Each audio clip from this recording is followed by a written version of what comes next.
En el siguiente video se presentarán diferentes pruebas de evaluación. Prueba de luxación bicipital. Objetivo: estudiar la estabilidad del tendón de la porción larga del bíceps braquial en el seno de la corredera bicipital. Posición del paciente: sentado con el hombro en abducción y rotación interna. Posición del examinador: de pie detrás del sujeto, sosteniendo el miembro desde el codo.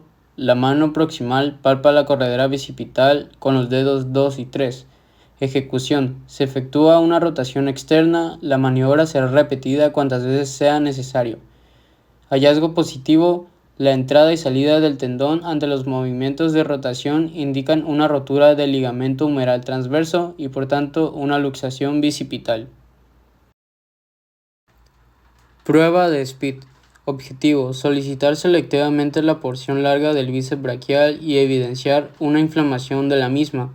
Posición del paciente: en sedestación, el miembro superior situado a lo largo del tórax con el antebrazo supinado y el codo extendido. Posición del examinador: de pie lateralmente al sujeto, palpando la porción larga del bíceps a su paso por la corredera bicipital. Ejecución: es resistida la flexión anterior del hombro mediante una posición manual sobre la cara anterior del tercio proximal del antebrazo. Hallazgo positivo: dolor y o debilidad percibidos por el sujeto en la corredera bicipital.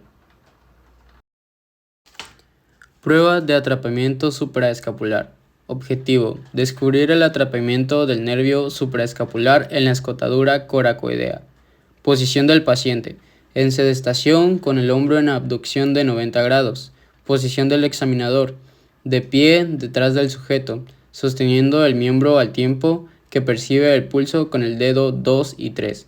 Ejecución: aproximación horizontal activa del hombro. Hallazgo positivo: sujeto refiere un dolor de pobre localización en la cara posterior del hombro. Prueba de aducción cruzada. Objetivo: valorar la integridad de la cápsula glenohumeral posterior-inferior. Posición del paciente: en sedestación. Posición del examinador: de pie detrás del sujeto, efectúa una toma antebraquial y una contratoma supraescapular. Ejecución: se ejecuta una aproximación horizontal pasiva del hombro de unos 40 grados partiendo de una posición de flexión de 90 grados y cierta rotación interna. Hallazgo positivo: protusión posterior de la cabeza humeral o dolor local indica lesión de la cara posterior-inferior de la cápsula articular. La aparición de dolor en la cara anterior del hombro indica una posible bursitis subcoracoidea o por otro lado una lesión capsular o del labrum glenoideo. Maniobra de Addson. Objetivo: detectar la presencia de un fenómeno compresivo vasculonervioso en el desfiladero toracobraquial. Posición del paciente: en sedestación con el miembro superior ligeramente separado del tronco y la cabeza rotada hacia el mismo lado. Posición del examinador: de pie detrás del sujeto, localiza el pulso radial con el segundo y tercer dedo. Ejecución: el paciente extiende la cabeza al tiempo que el examinador extiende y rota externamente el hombro. Entonces, se le pide al paciente que inspire profundamente y mantenga el aire en los pulmones. Hallazgo positivo: disminución o desaparición del pulso radial al posicionar al sujeto o tras inspiración profunda que se acompaña de parestesias y dolor. Maniobra de Allen. Objetivo: valorar una compresión vasculonerviosa en el desfiladero torácico. Posición del paciente: en sedestación con el hombro en abducción horizontal y rotación externa y el codo flexionado 90 grados. Posición del examinador: de pie detrás del sujeto, sosteniendo el miembro a la vez que percibe el pulso con el dedo 2 y 3. Ejecución: el sujeto rota la cabeza hacia el lado contrario.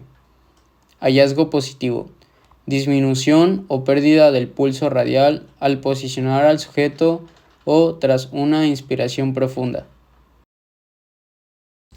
Maniobra de Helsted. Objetivo: identificar una compresión del paquete vasculonervioso a su paso por el desfiladero toracobraquial. Posición del paciente: en sedestación, con el miembro superior ligeramente separado del tronco. La cabeza se sitúa en extensión y en rotación contraria al lado sometido al examen. Posición del examinador: de pie detrás del sujeto, con su mano distal estrecha la mano del sujeto e induce una leve extensión de la muñeca a fin de favorecer la posterior maniobra de tracción. La mano proximal procura localizar y percibir el pulso radial con el dedo 2 y 3. Ejecución: el examinador efectúa una tracción mantenida en el sentido distal siguiendo el eje del miembro. Hallazgo positivo: disminución o desaparición del pulso radial durante la maniobra. Maniobra de hiperabducción. Objetivo: evidenciar una compresión del paquete vasculonervioso a su paso por el desfiladero toracobraquial. Posición del paciente: en sedestación, con ambos miembros superiores a lo largo del tronco. Posición del examinador: de pie detrás del sujeto, se limita a palpar el pulso radial con el dedo 2 y 3.